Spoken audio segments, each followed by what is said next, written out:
네, 3교시 시작해 볼게요. 16번 문제. 다음 중 습식법 가공 비율이 낮은 국가는 1번 케냐, 2번 인도네시아, 3번 코스타리카, 4번 콜롬비아. 답이 몇 번일까요? 2번입니다. 인도네시아. 네, 2번 인도네시아. 여러분 습식법 가공부터 한번 다시 보도록 하겠습니다. 습식법 가공이 뭐였죠? 네, 이렇게 물에 씻어서 건조를 시키는 가공법이었죠. 커피를 그냥 햇볕에다가 체리째 널어놓고 말리는 거는 건식법, 내추럴 커피라고 하는데요. 이거는 자연을 오염시키지도 않고 설비를 지을 뭐 아까처럼 이렇게 습식법처럼요 공장이나 물이 필요하지 않은데요.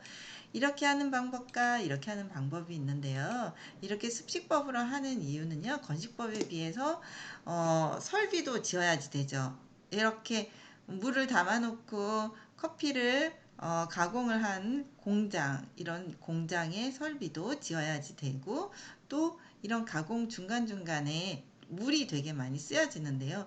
이 물이 꽤 많이 쓰여지는 비용이 또 들어가게 돼요. 이렇게 가공을 하는 이유는 왜 그러냐면요. 향을 더 잘 살릴 수가 있어요. 커피는 향으로 유명한 차예요. 그렇기 때문에 좋은 향을 가지고 있는 커피를 더 이 향을 부각을 시키는 가공을 해서 판매를 하게 된다면 좋은 가격으로 커피를 판매를 해서 돈을 많이 벌 수 있겠지요. 네, 그래서 이렇게 가공을 하는데요. 습식법으로 가공을 하는 커피는 향을 많이 가지고 있는 커피다. 그런데 16번 문제 습식법 가공 비율이 낮은 국가는 에서요. 답이 2번인데요. 인도네시아는 로부스타 커피의 생산지로 유명한 곳이에요. 베트남이 로부스타 1위 커피 생산국이고 그리고 거의 2위라고 할 정도로 인도네시아에서 로부스타 커피의 생산량이 굉장히 많아요. 그러니까 로부스타는 향을 좀 적게 가지고 있는 커피라고 했었죠. 우리 비교해 놓은 거 다시 보도록 할게요. 네, 로부스타 커피. 로부스타 커피는 700m 이하에서 자라기 때문에 식물이 더 많은 스트레스를 받지 않으면서 자라요. 항상 온도도 높고 물도 많이 주고 그러니까 식물이 자라기에 굉장히 풍요로운 환경이기 때문에 인간이 느끼기에 더 좋은 맛과 향 성분을 가지고 있는 것들을 많이 만들어내지는 않아요. 그래서 향미가 약하고 쓴맛이 강한 특징이 있어요. 그렇지만 이 로부스타 커피는 카페인의 함량이 많아서 그래서 재배가 쉬워요. 커피 잎 녹병이나 아니면 병충해에 강하기 때문에 재배가 쉬워서 가격이 저렴해요. 이렇게 생산된 로부스타 커피는 인스턴트 커피에다가 인스턴트 커피를 만드는데 많이 사용이 되죠. 잠깐 16번 문제 돌아가기 전에요. 우리 인스턴트 커피에 대해서 한번 조금 간략하게 설명을 해주고 넘어갈게요. 인스턴트 커피, 물에다가 즉석으로 타서 마시게끔 만들어진 커피를 인스턴트 커피라고 하죠. 이 인스턴트 커피라는 말은 2차 세계대전 직전에 커피의 광고 선전 문구로 처음 사용이 되었대요. 그 전에는 솔루블 커피, 물에 녹는 이런 솔루블 커피라는 용어가 주로 사용이 되었는데요. 외국에서는 이 용어가 더 널리 사용이 되고 있어요. 인스턴트 커피의 수요를 폭발적으로 늘어나게 만든 사건이 바로 2차 세계대전이었고요. 전쟁으로 나가는 군인들이 쉽게 휴대하기 편한 인스턴트 커피가 그때 이제 2차 세계대전과 함께 퍼져나갔다고 볼 수 있겠죠. 인스턴트 커피의 역사는요, 처음으로 누가 만들었느냐? 1771년, 지금이 2020년이니까 몇 년 전이에요? 한참 전이죠. 최초의 문서상에 인스턴트 커피를 개발했다고 했는데요. 이때 누가 개발했는지까지는 안 나와 있어요. 지금 이 자료들은 우리나라의 맥심으로 유명한 커피죠. 인스턴트 커피 거의 1위 생산 회사라고 할 수 있는 동서식품 홈페이지에서 가지고 와서 여러분들한테 보여주고 있는 건데요. 동서식품의 지금 그림 맥스웰 하우스라는 이 유리병에 들어있는 커피가 굉장히 유명했고요. 그 이후에 몇 년 전까지만 해도 이마트 1위 커피, 이마트에서 1위 판매되는 1위로 제일 많이 판매되는 물건이 그 상품이 맥, 맥심 그 인스턴트 커피였어요. 그 봉지 커피 노란색 여러분들 알죠? 그 커피였을 정도로 동서식품이 인스턴트 커피에 굉장히 발달된 회사라고 할 수 있는데요. 우리나라로 보면요. 우리나라로 1970년도에 국내 최초 분무건조 커피 맥스웰 하우스를 발매를 했대요. 이 동서 식품에서요. 그리고 1980년대에 동결건조 커피인 맥심이 발매가 됩니다. 분무건조 방식과 동결건조 방식은 약간 차이가 있는데요. 동결건조 방식이 더 발전된 형태이죠. 동결건조 커피가요, 더 커피의 원래의 향을 회수하는 기술이 더 높다고 해요. 그래서 인스턴트 커피의 건조 방식에 따라서 가루 커피라고 불리는 분무건조, 그리고 입자 커피라 불리는 동결건조 커피로 나눠지는데요. 근데 이게 과정이 좀 달라요. 어떻게 만드느냐? 처음에 이게 잘 안 보이죠? 크게 해서 보여줄게요. 네. 처음에 원두가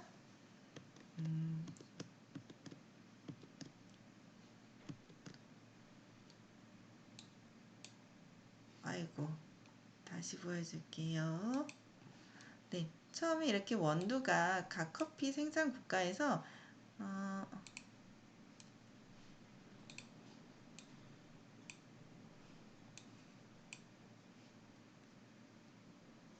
잘 안 맞춰지네. 이렇게. 네. 원두가 각 커피 생산 국가에서 입고 후에 품질 검사를 실시한 다음에 커피를 볶아요. 그리고 분쇄해요. 분쇄고 추출을 해요. 일단 추출을 한 다음에 어, 향을 회수해요. 향을 회수하고 농축시켜요. 향을 회수하고 농축. 그 다음에 농축된 커피액과 회수된 커피 향을 일정 비율로 혼합을 시킨 다음에 분무 건조를 시킨 거. 여기에서 분무 건조를 시키면 이렇게 분무 건조 커피가 되는 거고요. 그리고 동결해서 분쇄 한 다음에 진공 시켜서 분쇄된 커피 입자를 냉동 건조기를 사용해서 건조를 시키면 동결 건조 커피가 만들어지는데요. 이렇게 한 게 더 원래 커피의 향을 잘 살릴 수 있대요. 이게 인스턴트 커피를 만드는 건데요. 이렇게 인스턴트 커피를 만드는 거에 로부스타 커피는 가격도 싸죠. 그리고 잠깐만요. 이것 좀 맞춰볼게요. 가격도 싸고, 그리고 고형 성분도 많이 가지고 있어서 고형 성분, 그러니까 커피를 추출해냈을 때 커피의 성분이 많이 나와요. 그렇기 때문에 인스턴트 커피를 만드는 데 적합해서 로부스타 커피는 인공적인 맛과 향을 가미를 해서 인스턴트 커피를 만드는데 주로 쓰여지죠. 이게 어느 나라? 베트남, 인도네시아, 인도 등에서 주로 생산이 돼요. 베트남, 인도네시아, 인도 등에서 주로 생산이 돼요. 자, 이게 로부스타 커피인데요. 로부스타 커피가 인도네시아에서 많이 나니까 가격이 싼 거. 그래서 습식법으로 가공을 많이 안 한다. 습식법 가공을 많이 안 한다. 싼 커피이기 때문에 돈 많이 받고 비싼 거면 비싼 가공을 하겠지만 이거는 싼 커피니까 더 많은 가공을 하지 않아요. 그래서 인도네시아입니다. 답이 2번 인도네시아. 그리고 또 하나 여러분들 루아 커피 알고 있죠? 루아 커피. 루아 커피 고양이 똥 커피잖아요. 네이버에 한번 쳐볼게요. 우리 같이 볼게요.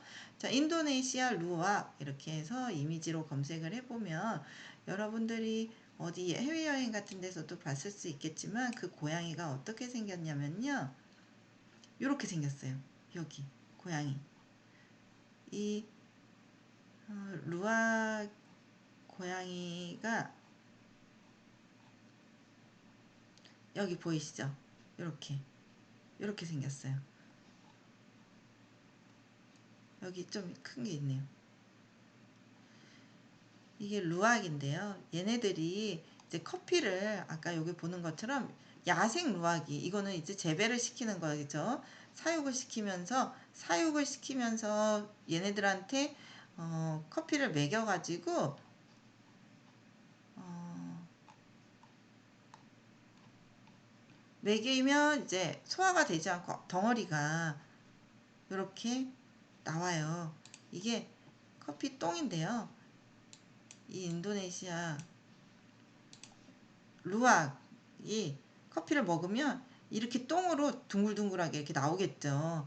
이거에서 똥을 좀 씻겨내고 여기에서 커피 알갱이만 채취를 한 게 그게 인도네시아 루악이에요. 인도네시아 루악.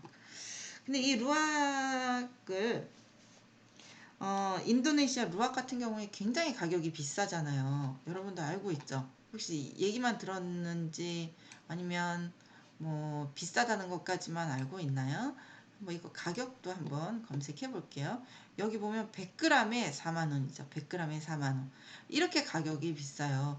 그런데 야생 루악 같은 경우에는요. 로부스타가 아니고 아라비카가 아니고 로부스타예요. 두 개를 비교했을 때는 아라비카가 더 비싼 가격의 커피고 로부스타가 더 싼 가격의 커피잖아요. 그런데 야생 루악은 되게 비싸잖아요. 100g에 4만 원 정도 하니 얼마나 비싸요? 그렇게 비싼 건데도 아라비카가 아니고 로부스타예요. 왜냐하면 인도네시아에 예전에 커피 잎 녹병이라고 커피 나무에는 굉장히 치명적인 병이 있어요. 이거에 걸리면 거의 나무가 죽게 되고 그리고 또 전염성이 굉장히 강해서 커피 나무에는 요즘 우리 힘들어하고 있는 우리를 이렇게 힘들게 한 코로나 같은 존재라고 그런 병이라고 보면 되는데요. 그런 커피 잎록병이 인도네시아를 한번 쫙 휩쓸고 지나간 적이 있어요. 그래서 야생 루악 같은 경우에는 살아남은 거는 이런 병에 강한 로부스타였겠죠. 그래서 로부스타가 야생 루악의 야생 커피로는 자라게 되었고요. 야생 루악은 그 인도네시아에서 자라고 있는 로부스타를 먹겠죠. 그래서 야생 루악 같은 경우 가격이 재배한 사육한 루악에서 채취한 커피보다는 더 비싼 가격에 팔리는데도 불구하고 로부스타예요. 로부스타. 야생 루악은 아직까지도 야생 루악은 로부스타예요. 하지만 지금은 인도네시아도 병충해에 강한 새로운 품종을 개발하고 그렇게 또 그거를 심어가고 있어서 인도네시아에서도 이제 아라비카 커피 나무를 많이 재배하고 있어요. 이제 17번 문제 보도록 하겠습니다. 내추럴 커피와 워시드 커피의 특성에 대한 설명이 잘못된 것은 1번 내추럴 커피는 센터 컷이 초록색을 띈다. 2번 워시드 커피는 품질이 높고 균일하다. 3번 내추럴 커피는 단맛이 강하며 복합적인 맛을 느낄 수 있다. 4번 워시드 커피는 신맛이 좋으며 향이 좋다. 네. 커피의 가공법에 따른 맛의 비교를 저번에 우리 설명을 드렸었는데요.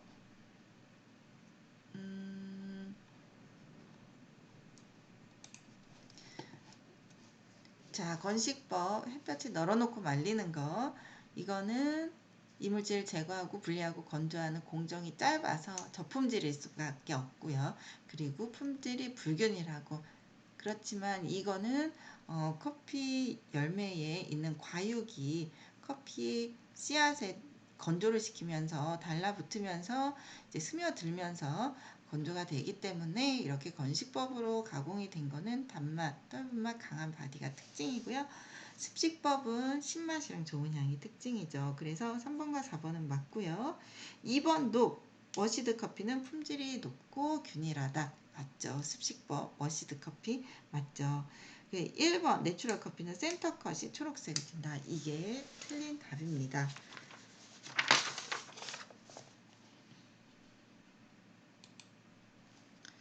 18번 다음과 같은 생두 가공 과정을 거쳐 얻은 커피는 어떤 종류인지 고르시오. 커피 체리 수확 후에 껍질을 제거하여 바로 건조시키는 가공 방법. 브라질에서 많이 사용하며 생산량이 늘어나고 있는 가공 방법. 커피의 점액질이 그대로 생두에 흡수되어 단맛이 생긴다. 네, 이거는 펄푸드 내추럴 방식이죠. 펄푸드 내추럴. 네, 건식법하고 습식법의 장점들을 모아서 그 중간적인 방법, 그거를 펄푸드 내추럴 커피로 브라질에서 많이 사용하고 있는 방식입니다. 19번 문제. 향미가 풍부하고 맛이 좋은 커피를 생산하기 위한 방법으로 틀린 것은 1번 유기농법은 향미와는 관련이 없다. 2번 완전히 익은 붉은색 체리를 선별하여 수확한다. 3번 생두의 적정 수분량은 10에서 13% 정도이다. 4번 체리 껍질은 가공 방법에 따라 제거 후 또는 그대로 건조시킨다. 네, 가공 방법, 건식법과 습식법으로 보았을 때요. 건식법과 습식법으로 보았을 때 건식법, 체리째 건조시키는 거, 습식법은 물에 이렇게 씻은 다음에요. 여기 보면 이렇게 벗겨내죠. 껍질을 벗겨내요. 껍질을 벗겨내고 건조를 시켜요. 이렇게 되기 때문에 4번은 맞고요. 3번도 생두의 적정 수분 함량이 10에서 13% 정도, 이 정도 되어야지 이제 미생물의 번식도 억제를 하고 또 10%보다도 적게 건조를 시키면요, 수분 함량이 아주 낮게 건조를 시키게 되면 커피가 잘 깨지게 돼요. 잘 깨져요. 그래서 10에서 13% 정도. 그리고 유기농법은 향미와 관련이 있어요. 유기농법은 농사를 어떻게 짓느냐에 따라서 커피 나무에 주어지는 스트레스 정도가 달라지잖아요. 그러니까 향미와 관련이 있겠죠. 그리고 2번 완전히 익은 붉은색 체리를 선별하여 수확한다. 근데 이게 아마렐로 품종이 아닌 경우에는 붉은색 체리를 선별하여 수확하는 게 맞는데, 아마렐로 같은 경우에는 익게 되면 노랗게 변한다고 했죠. 그래서 이 문제의 답이 2번으로 된 것 같아요. 이 문제가 좀 약간 그런 부가 설명이 필요한 문제인 것 같습니다. 네. 그리고 마지막 문제 20번 보도록 할게요. 20번 커피 가공 과정에 대한 설명에 해당되는 것을 고르시오.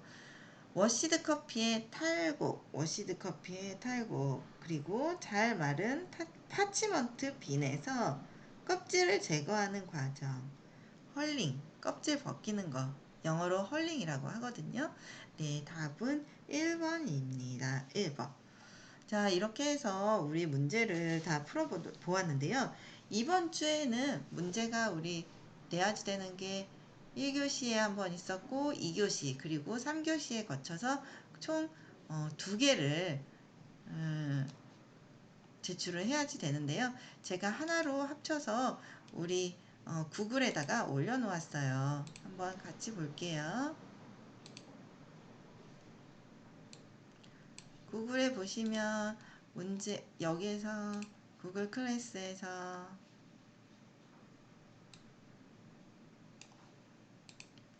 A반 걸로 볼게요.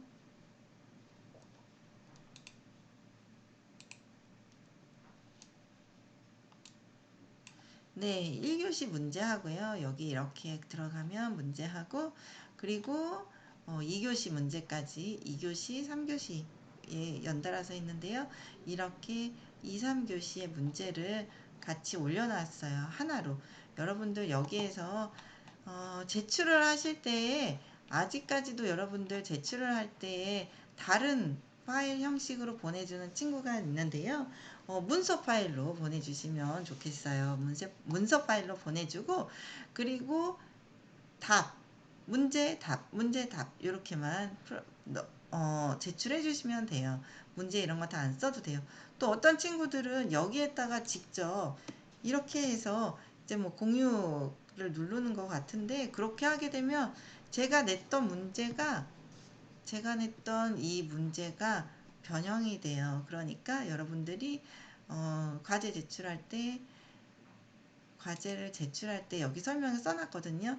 네 가지 아래 보면 플러스 추가 또는 생성 이 버튼을 눌러서 문서라고 떠요. 그 문서에 이름이랑 답만 번호로 적어서 제출해주면 될 것 같아요.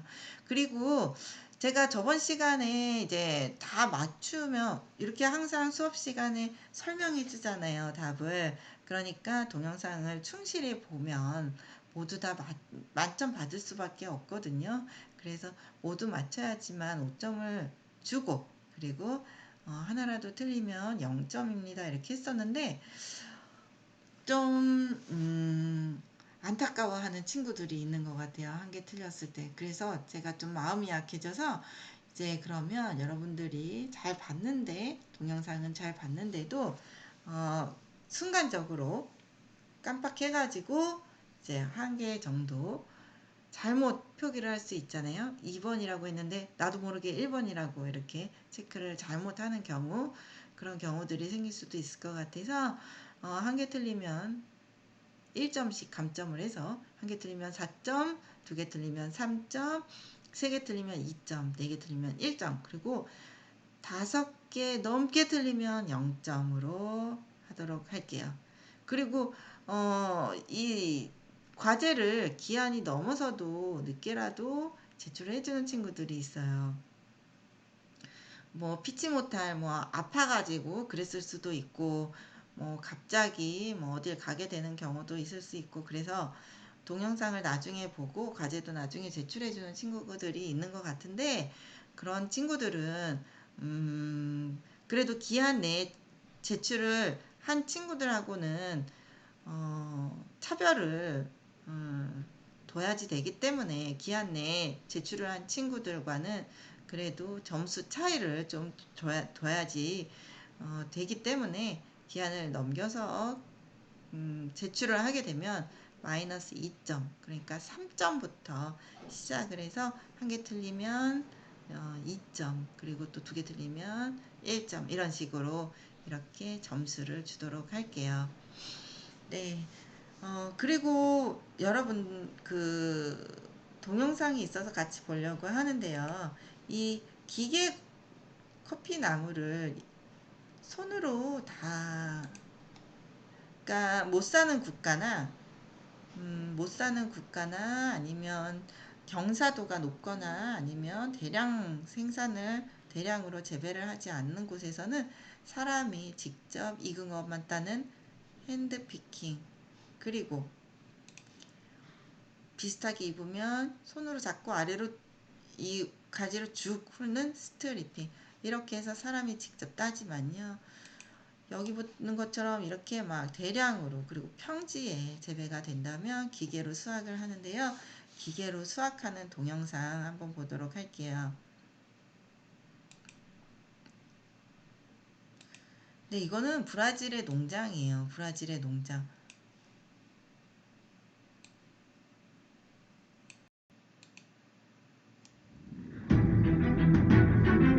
커피꽃이죠. 커피꽃이 하얘요.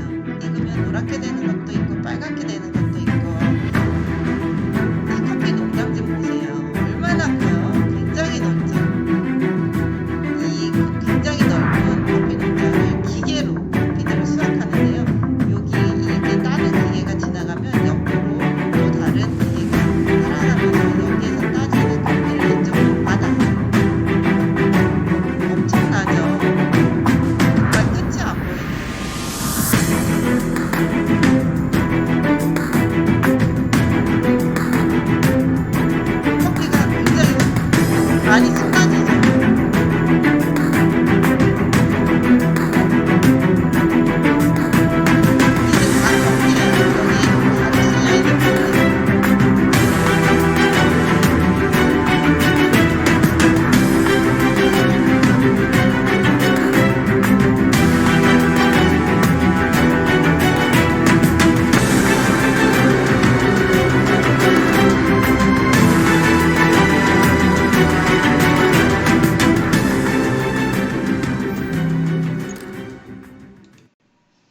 네, 브라질에 있는 기계로 수확 경작을 하는 커피 농장까지 이제 다 봤어요. 기계로 수확하는. 네, 자, 여기까지 하도록 하고요. 우리 이제 다음 주에 또 만나도록 하겠습니다. 수고하셨습니다.